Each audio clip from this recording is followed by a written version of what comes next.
Is your faith a talk in the town right क्या now? आपका विश्वास दूसरों के लिए चर्चा का मुद्दा बनता है? Is your faith a talk in your own colony where you live? जहां आप रहते हैं उस कॉलोनी में आपके विश्वास को लेकर लोग आपस में बात करते हैं क्या?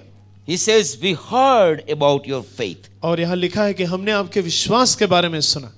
They did not speak about themselves. वे अपने बारे में नहीं बोलते थे। Turn with me to John 5:31. यूहन्ना 5:31 Please read it. पढ़ लीजिए। John 5:31. यूहन्ना 5:31 If I bear witness of myself, my witness is not true. यदि मैं आप ही अपनी गवाही दूं तो मेरी गवाही सच्ची नहीं। People have their own testimony for their own honor and respect.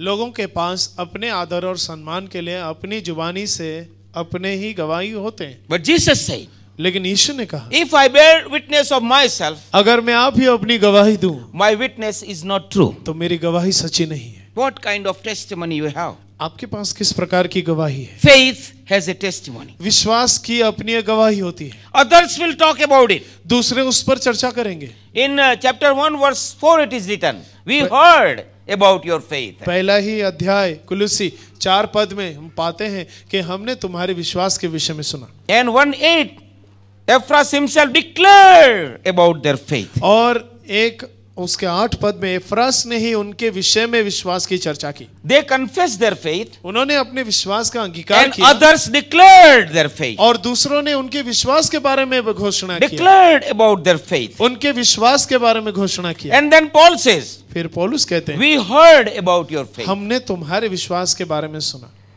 They confessed their faith. उन्होंने अपने विश्वास का अंगीकार किया। Others talked about their faith. दूसरों ने उनके विश्वास के विषय में बात की। Others heard about their faith.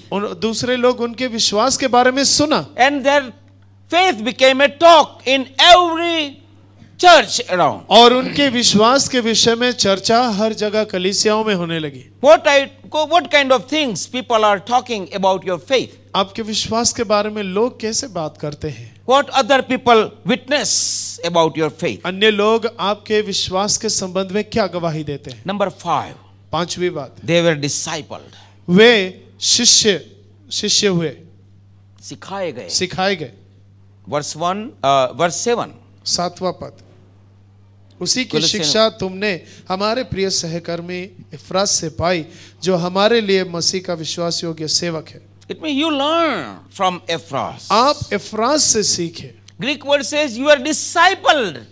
आप by मानो Ephraim. शिष्य बनाए गए सीख कर। When Jesus gave the great commandment, जब यीशु ने महान आदेश दिया, he said, go to all the nations and teach them. सब जातियों में जाओ और उन्हें सिखाओ। Other translation says make disciples. और दूसरे शब्दों में लिखा गया है कि उन्हें शिष्य बनाओ। When Jesus said in Matthew 11